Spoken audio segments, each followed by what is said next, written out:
né, trazer mais informações para o autismo e para aqueles que nos seguem. Já se apresente aí para quem não te conhece ainda. Tá bom.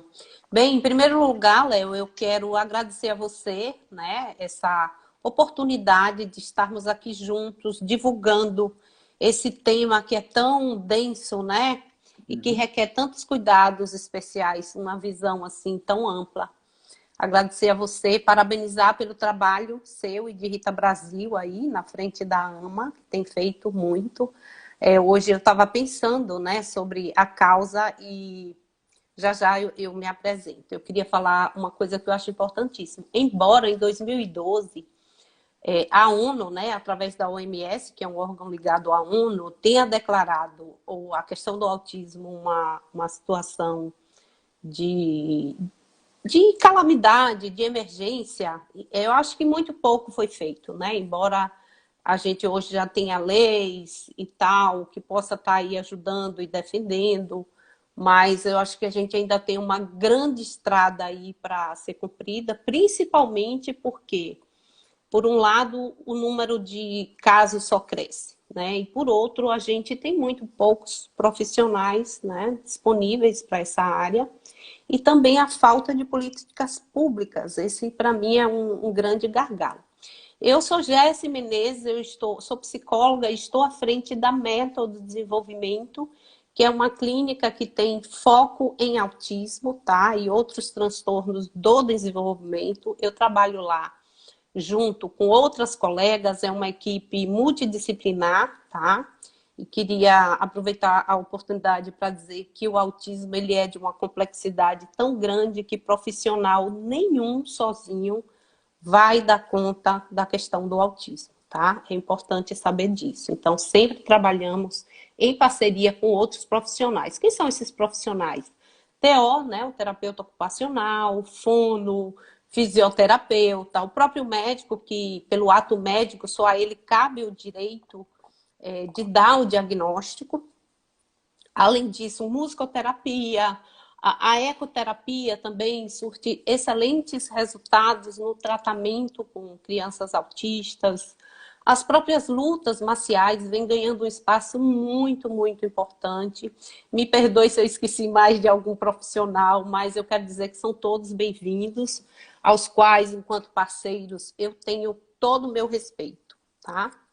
Que, Então, a minha formação é essa, eu acho que vocês viram aí, né, pela divulgação, eu sou psicóloga formada pela UFBA, já tenho 20 anos aí de estrada, sempre atuei focado, pensando em minorias, então sempre fiz trabalhos desenvolvidos para as classes mais necessitadas, sempre trabalhei com PCDs, né, na perspectiva de desenvolvimento profissional e de atuação profissional, né, que são pessoas assim que realmente têm um campo, mas que na maioria das vezes não conseguem essa inserção, e desenvolve um trabalho como autista, como especialista na análise do comportamento e especializando hoje em intervenção precoce, tá? Eu já estou finalizando aí a segunda especialização minha, tá?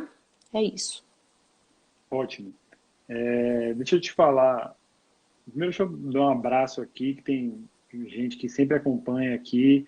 Quero mandar um abraço para a Thaís, para minha esposa, que ela não pode faltar, porque se ela faltar aqui, dá briga em casa. Ela e Bárbara, Thaís, né? ela e Thaís. Thaís é o amuleto, né? E ela está aqui sempre também, porque é minha parceira para tudo. Estou vendo Bárbara também aqui. Bárbara aqui Hum, que está fazendo esse trabalho em conjunto, né? Que eu citei no sim, minha início aqui, parceirona, Léo, Bárbara da da Clínica clínica Assistiva, assistiva. uma Isso. profissional incrível. Estamos desenvolvendo um trabalho juntas, uma pessoa de uma competência ímpar, de uma tranquilidade, uma paciência incrível e que tem muito amor pelo que faz. É muito gostoso trabalhar com ela. E toda a equipe dela, né? Ela tem uma equipe muito bem estruturada. Tá de parabéns, Bárbara. Pois é. Estou vendo aqui muita gente, enfim, Alba Vasconcelos, que está sempre aqui também,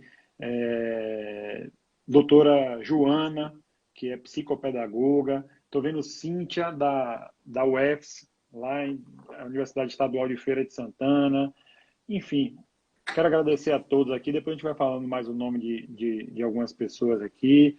E eu quero te fazer a primeira pergunta, Sim. Jéssica. Como eu iniciei, né? As pessoas falam muito de aba, aba, aba, mas às vezes as pessoas não sabem o que é o aba, né? Como funciona, como é a intervenção. Então eu queria que você explicasse para essas pessoas o que é a, a intervenção aba. Ótima pergunta, logo de cara. É, essa pergunta é muito comum, né? As pessoas às vezes ligam na clínica e falam: olha, o meu filho teve indicação para X horas de intervenção ABA, mas eu não entendo muito bem o que que é, eu queria ter dimensão do que é isso, de como é que é feito. Infelizmente, a ABA ela já está aí, né, no mundo, não é um mercado atual, né? Não é nada que tenha surgido agora. Ela, desde os anos 70, ela já existe na Europa, Estados Unidos, né, com grandes ganhos, bastante benefícios, e a gente vai falar um pouco disso. A ABA, ela vem do inglês Analysis Behavior, Applied Behavior Analysis, que quer dizer análise aplicada, desculpa, análise do comportamento aplicada, tá? Se fosse em português, seria ACA, né? Por que aplicada? Ela vem de uma abordagem da psicologia que é o behaviorismo ou comportamentalismo, tá? Especificamente, a partir dos anos 60, ela ganhou uma força muito grande, tá? Com trabalhos feitos com pessoas que estavam em manicômios, em prisões, em hospitais, pessoas institucionalizadas. E ela não tinha tanta divulgação até então. A partir dos anos 70, o que houve? Os Estados Unidos começou a fomentar pesquisa na área de aba para o desenvolvimento do autismo. E houve uma repercussão muito grande com relação a isso, né? Onde eles formularam manuais de aplicação destinados a pais, a profissionais, a cuidadores, o que é um caminho super interessante, porque ajuda aí a uma gama de pessoas muito maior, né? Periódicos, bastante periódicos, e além disso, houve um fomento por parte do governo dos Estados Unidos em alguns estados, tornando a aba, assim, bastante conhecida, tá? E nos anos 70, final dos anos 70, e aí casou um pouco com o DSM-3, com as pesquisas de Michel Ruther, que tirou, né, essa noção de transtorno enquanto causalidade e classificou o transtorno do autismo, que é como a gente vê hoje, né? É exatamente como a gente vê hoje, e ele só foi tendo avanços com relação a essa classificação. E a pesquisa, especificamente no final dos anos 70 para os anos 80, do Ivar Lovaas, né, que teve bastante repercussão no mundo, onde mostrou, de fato, a eficácia do tratamento ABA para crianças com autismo. E aí você me perguntou como é esse tratamento. Léo, não tem como um profissional que se diz que trabalhe com ABA ou é analista do comportamento fazer uma intervenção se ele não inicia por uma avaliação, tá? E essa avaliação, ela é diferente dessa avaliação diagnóstica que os médicos fazem, que é a avaliação inicial, né, essa avaliação geral, que dá todo o panorama do estado clínico do paciente. Essa avaliação que é feita por psicólogos e principalmente com pessoas que trabalham com ABA, psicólogos que eu falo neuropsicólogos, tá? Com pessoas que trabalham com ABA, ela é baseada em protocolos, tá? Além de uma anamnese muito bem estruturada. Porque você precisa conhecer esse paciente, o histórico dele, lá desde a gestação, ao parto, ao desenvolvimento, saber como é que apareceu o autismo na vida da criança. Foi um processo que apareceu logo de imediato? É um autismo regresso? Quais foram as providências tomadas com relação a isso? Então, a avaliação, o que é que ela nos dá? Ela nos dá esse panorama, ela sinaliza para o profissional quais são as habilidades que essa criança deveria ter segundo os marcos do desenvolvimento, tá? e o que ela não apresenta. Além disso, os excessos, né? Que são aqueles comportamentos que a gente chama de comportamentos inadequados ou comportamentos disruptivos, né? Que são os estímulos, né? Ou estereotipias, como queira chamar. A literatura está lá escrito estereotipia, birras, agressões, autolesões, dentre outros. As próprias crises, que eu diria que são as piores de um pai ou um profissional lidar, né? E dentro disso é importante sinalizar que existem diversos profissionais já se especializando em algumas etapas desse tratamento. Por exemplo, hoje a gente tem pessoas altamente capacitadas para fazerem a avaliação. Essa avaliação que vai nortear o seu trabalho, a sua intervenção, tá? Sabendo que o processo subjacente ao autismo é o processo psicológico da aprendizagem. A gente não faz psicoterapia. A gente ensina habilidades. Eu vou falar crianças porque é o nosso público maior, tá? Mas a aba atende crianças, adolescentes, atende adultos também, tá?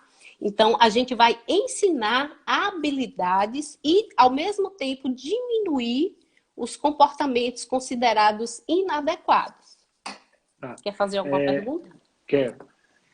Deixando, partindo aqui para uma questão bem prática, né? Eu estou vendo algumas pessoas fazerem perguntas aqui, vi que Carlos Alberto fez uma pergunta que é teoricamente fora do tema, mas eu acho importante esclarecer. Ele está perguntando em que consiste a Lei Romeu-Mion. A Lei Romeu-Mion é uma lei que institui a CIP-TEA, a Carteira de Identificação da Pessoa com Transtorno do Espectro do Autismo. É muito importante essa lei, porque, como nós sabemos, o autismo não tem uma característica física, né? Então, diferente de outras deficiências, como, por exemplo, o síndrome de Down, que você olha para a pessoa e você automaticamente identifica que se trata de uma pessoa com deficiência. Então, o autismo, por não ter essa característica, foi instituída essa lei, a Lei Romeu-Mion, que é uma lei federal, porém não foi regulamentada em diversos estados ainda, como aqui na Bahia. Nós já, inclusive, mandamos ofício e eu tive com o secretário de Segurança Pública, Dr. Maurício Barbosa, pedindo a ele que fosse instituído. E também, como eu tenho uma cadeira no Conselho Municipal da Pessoa com Deficiência, já encaminhei ofício para a Prefeitura de Salvador para que a gente possa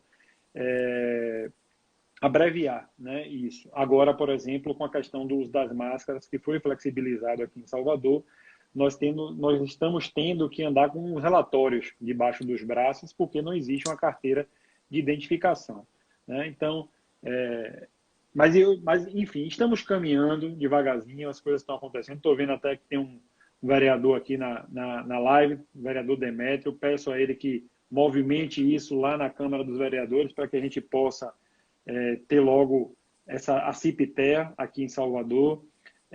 Estou vendo aqui meu amigo Maurício Martins, que além de diretor da AMA, é também presidente do Conselho do Martagão Gesteira, né? Mais uma excelente instituição aqui de Salvador. Estou vendo a doutora Fernanda Bonfim, está aqui prestigiando sua live também. Obrigada, doutora Fernanda. Assisti a dela também. Excelente, viu? Tá de parabéns.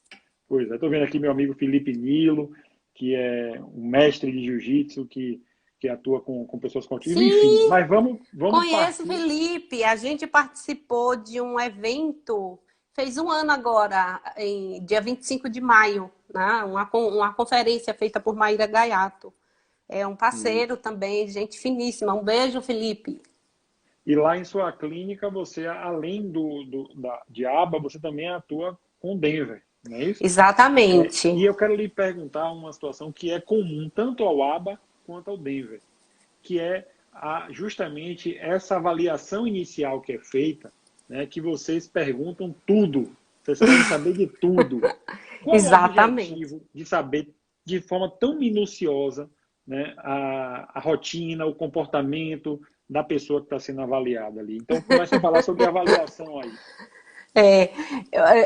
Eu ri aqui porque eu estava com uma mãe ontem, talvez ela esteja até aí na live, e eu sentia que ela já estava assim. Eu disse, olha, eu vou fazer 1 hora por dia, porque realmente é muita pergunta E você pode se incomodar, e no final ela já estava. É uma pergunta super interessante. Por que que a gente precisa saber de tudo? Como a gente trabalha com ABA, né, análise do comportamento aplicada, normalmente a prescrição do tratamento ela vem de no mínimo 15, 20 horas e no máximo 40. E a maioria das crianças já estão na idade escolar. Então, a gente divide essas horas em 2 tipos de atendimento, né? Tem uma acompanhante terapêutica que também tem experiência, formação, supervisão, estudos, porque a gente tem na clínica estudos semanais, né? Esse tempo agora pelo Zoom, toda sexta-feira a gente tem lá o nosso encontro para discutir textos e tal. Essa pessoa ela precisa saber exatamente tudo dessa criança. Vamos dizer, essa criança, na questão alimentar, do sono, porque a gente realmente entra em sexualidade, entra em tudo. Essa criança apresenta, por exemplo, uma intolerância à lactose, tá? E aí, no horário do intervalo, toda criança gosta de lactose ou de chocolate. E nossos pequenos, na maioria das vezes, eles não têm, não são verbais, né? Então, eles às vezes não sabem o que é certo, o que é errado, na maioria das vezes. Eles não sabem dizer, eu não posso comer chocolate. E ele vai e recebe um pedacinho de chocolate do coleguinha e come. Então, toda a equipe deve ter ali naquele prontuário do paciente tudo que é referente à sua saúde, aos seus reforçadores, o que ele gosta de fazer, o que ele sabe fazer, né? Essas habilidades, elas nos trazem informações muito importantes para a gente saber quem é que a gente tem ali de frente da gente, o que que a gente precisa fazer, né? Para a melhoria dele, da qualidade de vida dele, das interações dele, do aprendizado dele, Léo. Então, realmente, a gente precisa ir muito a fundo. E essa anamnese, essa avaliação, a anamnese, inicialmente, a gente chama somente os pais na clínica, tá? E aí a gente realmente investiga tudo. Normalmente são 2 horas, 2 horas e meia. E aí, na avaliação, é importantíssimo que você vá até a casa da criança, porque lá é o ambiente natural dele. E é justamente lá onde os comportamentos acontecem.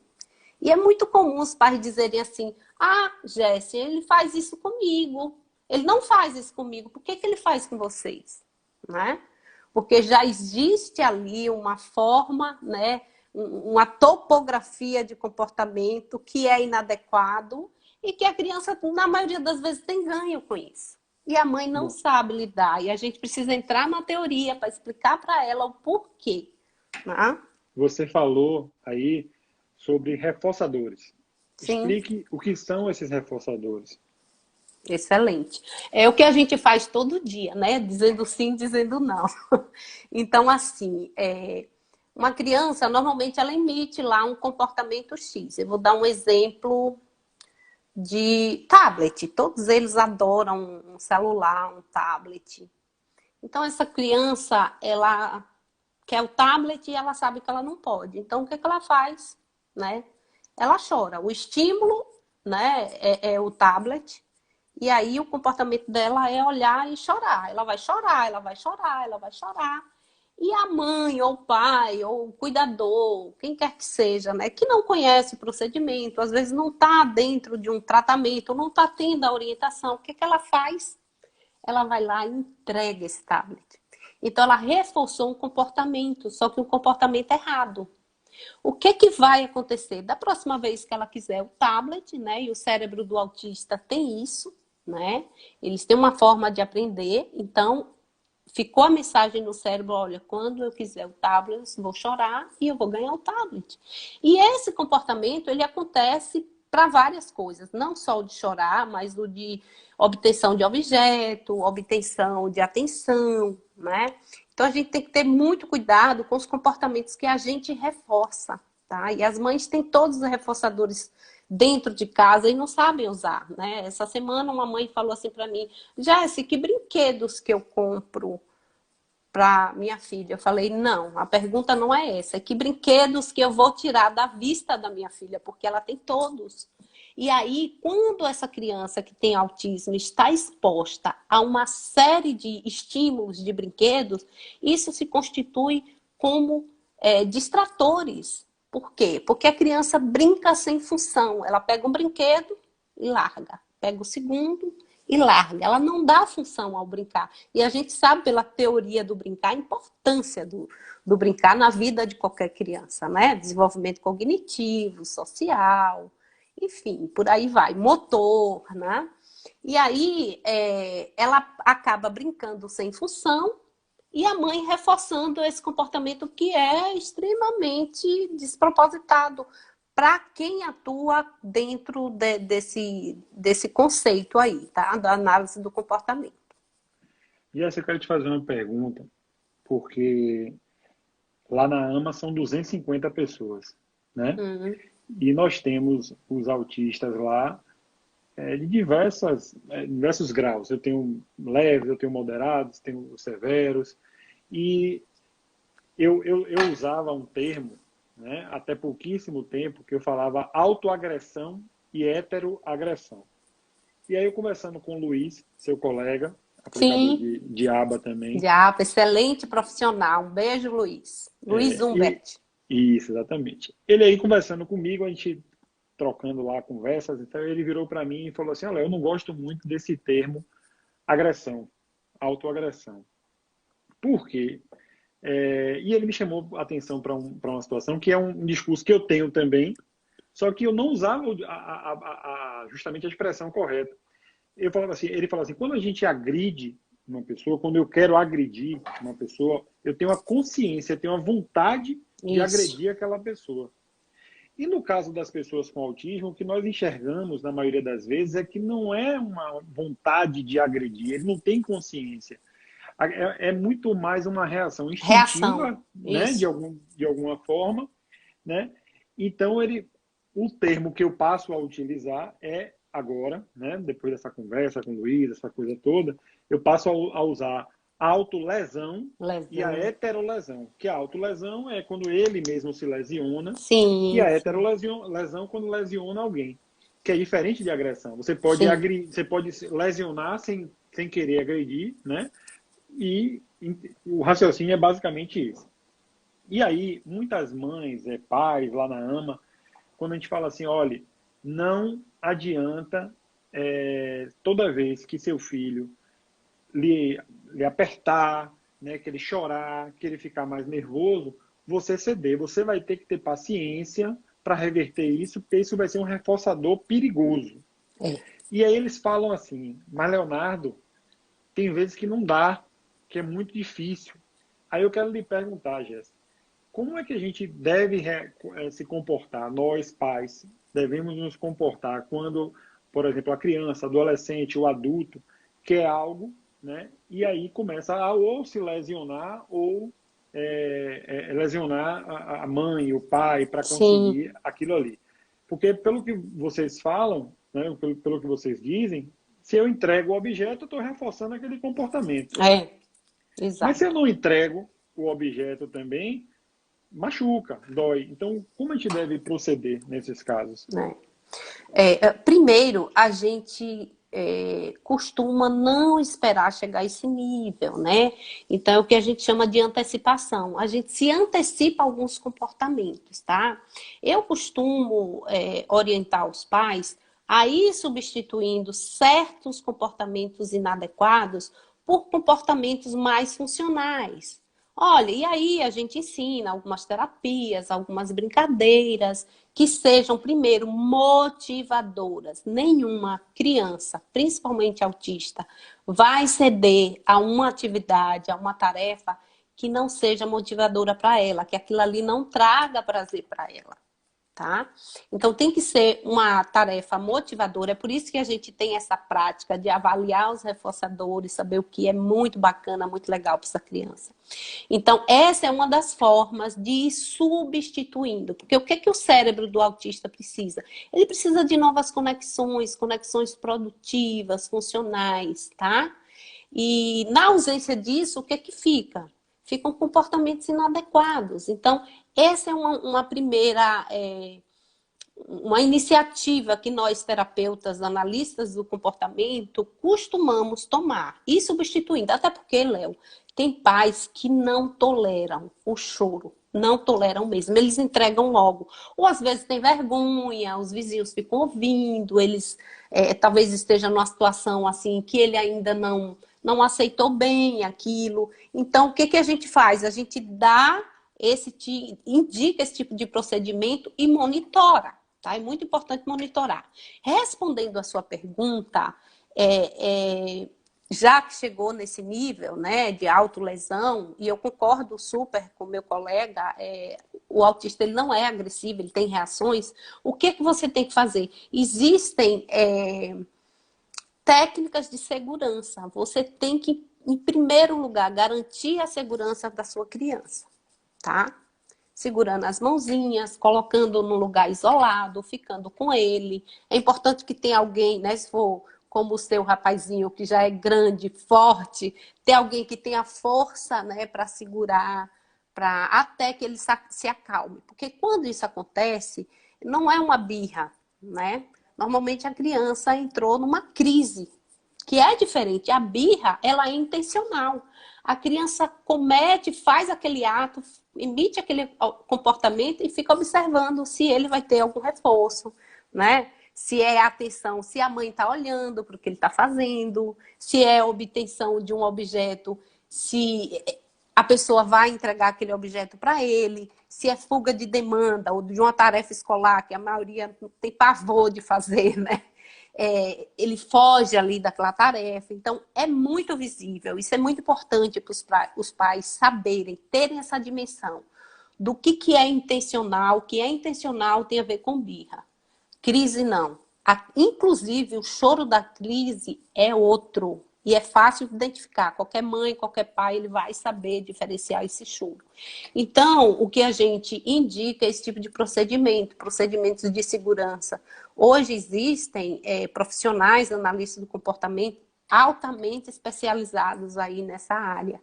Porque é uma área bastante crítica, bastante difícil de lidar. Eu diria que é realmente, assim, o ponto mais crítico que a gente tem é lidar com comportamento autolesivo e heterolesivo, porque é muito ruim, né? E é sofrível para todos nós, terapeutas, para os pais, verem o sofrimento daquela criança. É algo que ele não dá conta. Então, o cérebro tem uma reação que é nesse nível aí, de agredir, né? Perfeito. Um caminho também é tentar redirecionar, né, Jéssica? Sim, sim. Mas o redirecionamento, ele é muito interessante, por exemplo, na ecolalia, em comportamentos inadequados que não estão nesse nível aí, entendeu, Sim. Léo? Então, por exemplo, chega uma criança na clínica, aí é a primeira vez, não conhece, né? E é muito importante a gente falar uma coisa aqui, todo profissional, ele precisa parear a sua imagem, fazer o pareamento da sua imagem com a do seu atendido, do seu aluno, do seu aprendiz, porque senão ele não vai conseguir trabalhar. Ele precisa conquistar a criança. Então, uma vez eu recebi uma criança com um grau severo de autismo e ele se ambientou muito bem, né? Eu utilizei, eu perguntei à mãe o que era que ele gostava e utilizei. Eu falei, ele adora bolinha de sabão. Então, eu fui puxando ele da recepção da clínica até a sala com bolinha de sabão. Já tinha colocado um pula-pula, um jump para ele. Aí a mãe me falou que ele estava com ecolalia e com a música, aquela lá, lá, lá, lá, lá, lá, lá, lá, lá, lá, lá. E eu coloquei ele no pula-pula e comecei a pular com ele, a cantar. E a mãe assim olhando, nossa, como a senhora conseguiu o bracinho dela assim, todo mordido. Então, assim, nesses casos, você consegue fazer um direcionamento. Porque ele entrou numa ecolalia também, que é uma forma de autorregulação, né? Que a gente chama também de um comportamento de estereotipia. E você fez daquilo ali uma festa, uma música, com paradinha, tentando buscar esse contato visual com ele. Então, assim, porque era um paciente que estava entrando, a gente precisa estabelecer esse tipo de approach para que você ganhe essa criança, para que você consiga trabalhar com essa criança. Então, Léo, respondendo de uma vez por toda a sua pergunta, o redirecionamento, ele está muito, muito ligado a que nível de estereotipia que essa criança está apresentando, tá? Perfeito. Quem chegou para lhe prestigiar agora foi a doutora Rita Lucena. Nossa, que honra! Bem-vinda! Eu tenho uma amiga que tem um filho de 16 anos, que é paciente dela, amigona, que olha para mim e fala, você parece com ela. Depois eu falo para ela quem é. Deixa eu lhe falar. Você está falando, né, sobre aba, sobre essas intervenções todas, sobre a anamnese tão ali detalhista, e nós ouvimos falar muito em cargas horárias altíssimas, né, para aba. Chegam até 40 horas por semana, Sim. né, para alguns casos. Mas as pessoas fazem uma ideia, porque eu já falei sobre isso, o brasileiro tem a cultura do medicamento e a cultura da terceirização. A do medicamento é porque desde pequenininho a gente ouve falar que está com dor de cabeça, toma analgésico, está com a pressão alta, toma um antipertensivo. Então, nós estamos acostumados a resolver tudo com medicamento. E quando sai do medicamento, nós estamos acostumados também a resolver terceirizando. Por exemplo, você está com a dor na coluna, você chama um massoterapeuta. Você está com... Sim. Você faz está com a perna quebrada, você vai lá no médico, o médico vai fazer a cirurgia, vai engessar, depois o fisioterapeuta vai sentar com você e vai fazer o exercício com você. Então, nós temos uma cultura de que não somos nós mesmo que metemos a mão na massa, vamos dizer assim. Sim. Sempre tem um profissional que faz o trabalho pela gente, né, por nós. Mas no autismo é diferente. É preciso essa integração da família, da escola e da terapia. Eu queria perguntar a você, existe possibilidade de uma família chegar na clínica, entregar lá e dizer, faça tudo aí, eu não tenho como fazer nada, dá para fazer aba sem a participação da família? De cara, não, é impossível. Você tocou num assunto interessantíssimo, tá? A análise do comportamento aplicada ao autismo, isso aí é comprovado, né, por pesquisas aí pelo mundo inteiro. Ela tem uma eficácia, uma eficiência de até 80% dos casos, à exceção de casos de autismo muito severos, tá? Tem uma melhora? Tem, tá? Mas, assim, você conseguir estabelecer um tratamento de modo que essa criança adquira uma independência maior, de modo que ela generalize tudo aquilo que ele aprendeu, é bem difícil. Então, o ABA, ele funciona muito bem.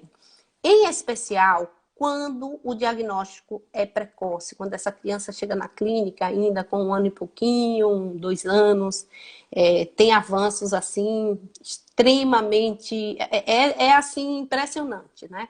Então ele preconiza no máximo 40 horas, no mínimo 15, e que seja também realizado pelos pais em casa. Mas hoje em dia a gente ensina aos pais a trabalharem de uma forma muito, muito focada nas atividades do dia a dia. Ele não precisa diárias, né? Ele não precisa sentar ali no chão ou na mesinha e ficar horas brincando com a sua criança, né? É no banho, tá? É na hora do almoço, é na hora que leva essa criança para o supermercado. Tudo isso é oportunidade, sim, de gerar aprendizagem. Porém, Léo, você falou aí de uma questão de terceirizar. A gente tem que ter muito cuidado, porque as terapias, elas são muito bem-vindas, mas elas têm que estar de acordo com a necessidade de desenvolvimento daquela criança. Você não pode, por exemplo, fazer uma terapia ou um trabalho de uma habilidade que está acima da qual eles ainda não têm um determinado pré-requisito para aquilo. Eu vou dar um exemplo, tá? Eu tenho uma criança que está na escola. Porém, essa criança não faz contato visual, essa criança não imita, essa criança ainda não atende os comandos de sentar, de esperar. Isso tudo é pré-requisito básico para que ele desenvolva as demais habilidades, para que ele adquira as habilidades acadêmicas, tenha essa percepção visual de olhar lá para o próprio quadro, além dele precisar da mediadora com seu currículo ali bem feito, com os materiais adaptados, ele precisa já ter chegado nesse nível aí de desenvolvimento dessas habilidades. Respondi? Respondeu perfeitamente, melhor do que eu perguntei. Pelo que eu estou entendendo, né, o que você quer dizer é assim, não dá também, né, fazendo um complemento aqui ao que você disse, para a gente exigir que um aluno, uma pessoa, né, ande na corda bamba se ela não está caminhando bem ainda. Né? Perfeito. Então, Bela definição. às vezes nós vemos, né, em algumas terapias que as pessoas exigem um passo que está muito além do que a criança ainda conseguiu constituir, né? Vamos dizer assim. É como exatamente o que eu falei. Você quer que a pessoa ande na corda bamba se ela está ainda engateando. Não dá, né? Tem umas Você perguntas tocou, aqui. só para fechar aí esse assunto, você tocou num assunto importantíssimo. A gente chama isso, em análise do comportamento, de custo de resposta elevado. Como é que você vai dar uma tarefa da qual essa criança, esse seu aprendiz, não tem condição? Né? Por exemplo, eu tenho uma criança que ela tem questões sensoriais terríveis, tá? Então, o banho para ela é um suplício. Tocar no cabelinho dela, escovar os dentinhos dela, tudo isso é um absurdo para ela. Então, como é que a gente orienta a mãezinha? A gente dá o passo a passo, que ela de preferência utilize imagens, as famosas PECs, tá? Eu acho que ajuda demais as mães. E que ela diminua esse custo de resposta. Não fique num banho de 20, 30 minutos com a criança que não tolera. Então, vai aos poucos, aproveita essa oportunidade de banho e vai ensinando novas habilidades, por exemplo, a reconhecer parte do corpo, a reconhecer os objetos que ele usa, a ensinar a se lavar, tá?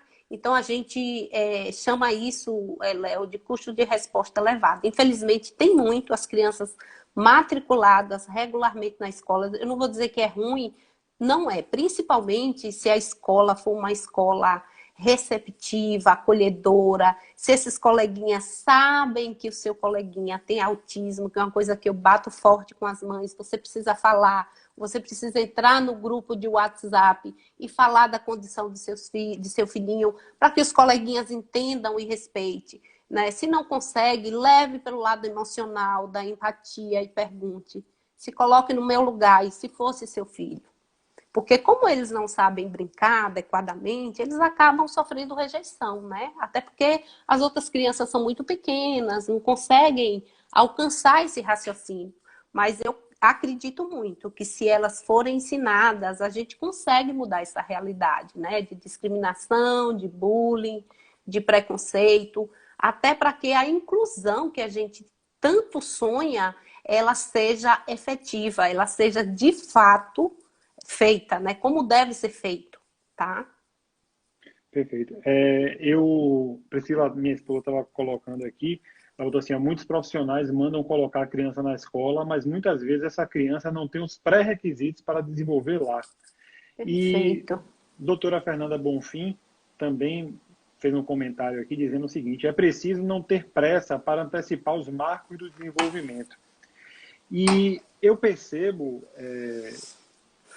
no dia a dia que as pessoas, às vezes, querem colocar nos seus filhos com autismo, né, um fardo que elas não conseguem alcançar. Veja, eu sou neurotípico, você também é. Eu sou bom em determinadas áreas, em outras eu não sou tão bom.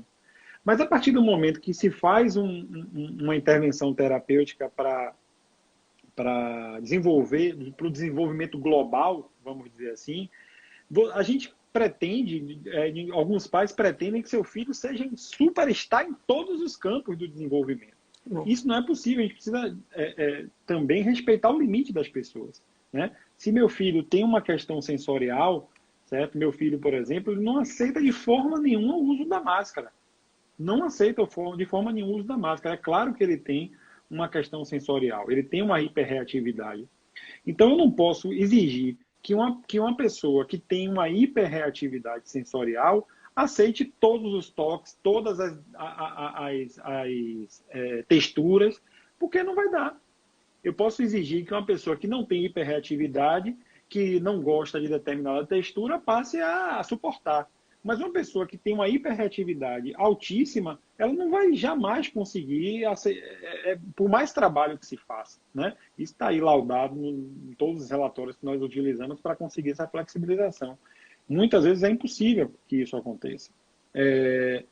Eu vou botar uma pergunta aqui, que tem aqui, assim, gostaria de saber se para uma criança autista, que tem um autismo bem leve, seria possível fazer apenas ABA, apenas intervenção ABA. É possível, porque existe uma noção de que ABA é treino de tentativa discreta, né? Aquele treino que é feito na mesinha, né? Que a gente considera aprendizagem sem erro, com um nível de suporte bastante elevado. Mas isso a gente utiliza muito mais para os casos que realmente necessitam, que são os casos severos, tá? Onde a criança tem um repertório de aprendizagem muito baixo, tá? Para a criança com autismo leve, é possível sim fazer uma aba naturalista, tá? Então, isso depende muito do manejo de cada terapeuta, né? Do nível de conhecimento dele, da experiência. É importante, assim. Quem foi a mãe que perguntou? Você guardou o nome? Guardei. Foi Janda. Janda. Então, E Janda, ela te até bota assim, respondendo. Janda mesmo. Então, é Janda mesmo. Então, Janda, respondendo aí a sua pergunta, investigue, tá? Investigue se essa pessoa tem habilidade em trabalhar um aba naturalista, né? Então, é uma criança que não vai precisar de muito apoio para desenvolver as tarefas, né? Eu tenho uma visão, Jéssica, eu não sei se é a mesma que você tem, que o autismo ele é particularizado, na verdade, né? Então, assim, eu vou ter uma criança, um adolescente, um adulto que vai precisar de uma intervenção multidisciplinar com todos os profissionais ali, com a intervenção Sim, comportamental, com com terapeuta tudo. ocupacional, com fono, enfim, com tudo. Eu vou precisar daquele que só precisa da psicanálise, né? Que não é que o ABA para ele não vai ser adequado, né? Eu Sim, tenho aquele que não vai sendo se dar bem com a verbal, né? psicanálise. Eu tenho aquele Sendo que não. verbal, principalmente. Eu tenho aquele que não precisa da psicanálise, que não se dá, que vai ser aba, e vai precisar de um aba e de uma fono. Então, isso é muito particular, né? Sim. O espectro é muito amplo, então, assim, eu confio muito na avaliação multidisciplinar envolvendo aí o neuropediatra, o psiquiatra e os terapeutas, né? Fazendo essa avaliação e ver qual vai ser a área de atuação. Então, se eu fosse responder, mas aí eu respondo como pai, né? Eu não respondo como um profissional, como um especialista, eu diria que sim, que é possível uma intervenção exclusivamente de aba, né, para um autista, seja ele leve, moderado, severo, como também em outras intervenções. Deixa eu ver se tem mais uma pergunta aqui. Estou vendo que tem mais uma pergunta aqui. Bom, vamos lá. É verdade que o comportamento vem antes do aprendizado? Ou mesmo com problemas comportamentais, eu não consigo ler o resto da pergunta. É Mas verdade que o comportamento vem antes do aprendizado? Bem, desculpa, gente, mas eu falo do que eu faço, tá? Da minha verticalidade. Eu atuo com análise do comportamento aplicada. Então, assim, é fundamental para que você entre num caso e que você ou vá fazer uma observação para avaliação ou na própria intervenção, que você conheça através da análise funcional, que é a ferramenta que a gente usa 100% do tempo, né? Você precisa saber a topografia, ou seja, a forma desse comportamento e a função desse comportamento. Então, sim, o comportamento sempre vai sair na frente, tá? É a partir da descoberta disso que você vai saber fazer um manejo adequado para a melhoria de sintomas e para a melhoria e para o ganho dessas habilidades, que é a nossa meta, tá, Léo? Complementando a isso, nós trabalhamos com foco na generalização, né? A gente precisa ensinar a essa criança de modo que ela atinja um nível de aprendizagem onde ela possa fazer isso com outras pessoas em outros ambientes. Aí a gente diz que a aprendizagem está garantida, tá? É um processo super difícil de ser atingido, mas em alguns casos, em muitos casos, eu diria, a gente tem bastante êxito. Márcia Galvão fez um comentário que ela botou assim, que eu não concordo com esse comentário dela, mas a gente super respeita a Marcinha, né? Marcinha é show de bola. Ela bota assim, eu acho que somos programados para a ligação social. Então, sou a favor da escola sempre, independente da criança não ter pré-requisito para tal. Eu não concordo, Marcinha, e vou lhe dizer por que eu não concordo Também não. com esse comentário seu. Porque a gente tem que partir aí de diversos pontos para isso. Primeiro que, infelizmente, as escolas não estão preparadas para lidar com as pessoas com autismo, ainda as que têm pré-requisitos. As que não têm pré-requisitos, eu acho mais difícil ainda isso.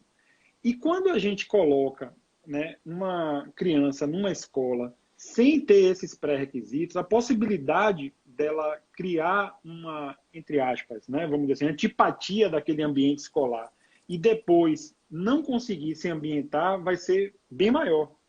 Então, eu acho que a intervenção terapêutica, agora se você falar assim, de modo geral, né, na maior parte dos casos, a escola é importantíssima. Na maior parte, na Sim. parte esmagadora, da maioria esmagadora, a escola é importante.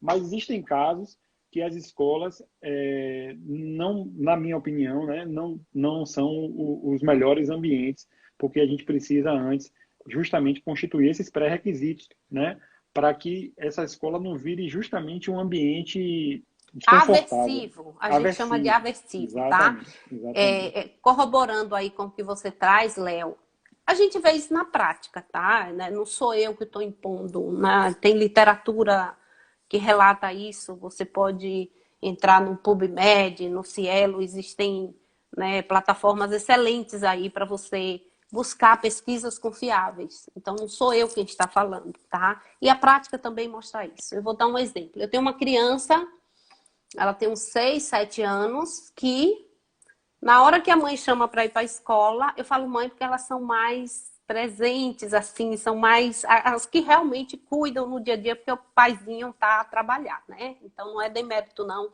A gente tem muito pai, assim como o Leonardo. Então, na hora de colocar o uniforme para ir para a escola, a criança chora, a criança não quer ir. E curioso, né?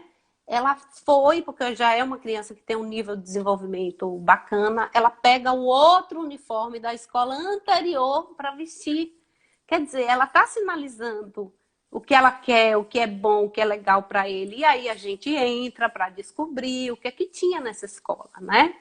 Então, a escola atual, ela falou, olha, eu estou tendo problemas, existe um auxiliar, mas não é um auxiliar assim, infelizmente, a gente fala com pesar isso, né? Infelizmente preparada, e ele não gosta da escola. E na outra tinha tudo isso, né? Os coleguinhas eram extremamente receptivas, assim como uma mãe que eu conversei hoje, né? O filho está numa escola pública e ama, ama. Eu fui saber exatamente o que ocorre.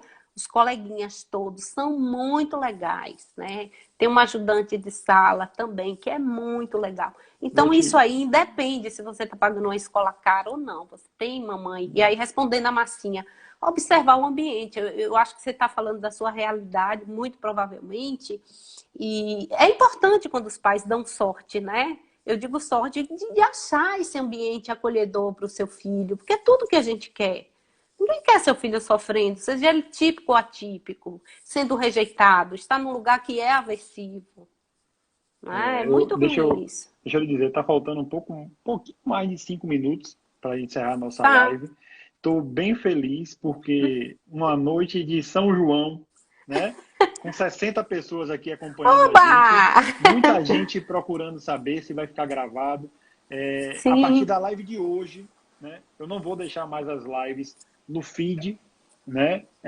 Vou deixar a live no canal do YouTube, porque muitas pessoas não sabem que nós temos um canal do YouTube. mas essas lives vão ficar, como diversas outras já estão no nosso canal do YouTube, e eu vou deixar lá, mas não acabou a live ainda não, viu, gente? Ainda tem mais live, ainda tem mais 4 minutos e pouquinho aí. Tá bem bacana a live, estou gostando muito. E tem uma pergunta aqui bem bacana aqui, que talvez seja mais voltada para psicanálise e tal, mas eu vou pedir à minha amiga Jéssica que me ajude na resposta dessa pergunta aqui. Ó. Meu filho não gosta do ambiente escolar, ele tem 7 anos. Isso é comum? Pode mudar? Ele é moderado a severo. Aí eu quero lhe perguntar, Jéssica, o seguinte, se você acha que isso está mais ligado ao comportamento dele, né? Ou se é a escola que talvez não esteja sabendo lidar com isso, porque eu vou tomar 30 segundos aqui para falar sobre isso. Muitas pessoas colocam o auxiliar de classe, né, ou o ADI, ou assistente terapêutico, como muitos chamam, e às vezes a escola tem que cumprir aquela obrigação, né, da LBI, da Lei Brasileira de Inclusão, que ele é obrigado a fornecer esse assistente, e aí pega quem? Pega, não aqui pelo amor de Deus, né, fazendo nenhum juízo de valor sobre o pessoal auxiliar de limpeza ou o porteiro, não é isso, não é? Mas é porque não é o profissional habilitado para isso, não é o profissional treinado para isso. Então a escola, para cumprir aquela obrigação, pega o estudante, pega um auxiliar de limpeza e coloca como se fosse, entre aspas, uma babá do menino. Isso mesmo. Que é bem diferente, né, disso. Então eu queria que você falasse dessa relação aí e já, para a gente ir se encaminhando para o finalzinho. É bem isso. O que a gente costuma dizer é assim, que o problema nunca está na criança. Eu vou dar um primeiro exemplo. A gente está lá com procedimento de ensino e essa criança não aprendeu. Nós temos a obrigação de mudarmos os nossos procedimentos, reavaliarmos, revisitarmos, revermos o que deu errado, né? E às vezes é uma questão, por exemplo, sensorial. Tenho que chamar minha colega até e conversar com ela, né? Às vezes aquela pessoa que lida com ele cortou o cabelo, ele não está reconhecendo. Às vezes o cheiro do perfume. Então é por isso, Léo, que você de cara você trouxe uma coisa muito interessante, que é essa questão de avaliar tudo nos mínimos detalhes, para você saber o que essa criança precisa, o que ela tem, o que ela não tem. Então, nunca vai ser uma questão da criança, vai ser sempre do ambiente, do que está fora.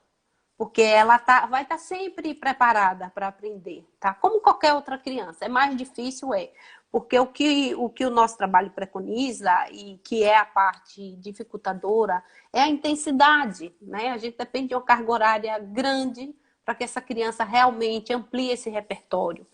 Né? Uma duração de no mínimo 2 anos para que essa criança realmente acesse a níveis de desenvolvimento mais próximos ali do que ele precisa, daquela idade que ele esteja. Tá? Além disso, a participação dos pais fundamental e da escola. Desculpa lhe interromper, mas é porque está faltando 1 minuto e meio. Eu queria que você desse aí seus agradecimentos, suas últimas palavras. A live passou rápida demais, porque foi muito boa. Um beijo para cada um que esteve aqui, que, enfim, estou vendo aqui muitas amigas suas. Estou vendo Cíntia aqui da UFS, que eu já falei, Priscila, Thaís, enfim, Clínica, Vacina e Ação, que são amigas suas também que eu vi aqui. Doutora Cristiane Menezes é uma pediatra maravilhosa, uma amiga, olha, de infância, talvez sejamos até parentes, porque o pai dela é Menezes também, como eu, da minha terra. Um beijo, Cris. Obrigada, amiga. Marcinha, parabéns, você sempre aí participando. Agradecer a todos, dizer que a live vai ficar no canal do YouTube, né? Para quem não assistiu do início, eu gostei muito da live. Vamos fazer outras, com certeza. Léo, fiquei surpresa, porque eu sou tímida, viu? Eu tremi. Eu disse, gente, eu não vou dar. Depois fica sem vergonha, né? Não. Gente, eu quero agradecer de verdade, viu, Léo, a todos. Eu tenho muito orgulho da minha terra, do meu povo, dos meus profissionais. Eu acho que ninguém precisa ir para fora para procurar médico, para procurar terapeuta. Aqui nós temos pessoas fantásticas. E um beijo, bom São João. Clínica Método.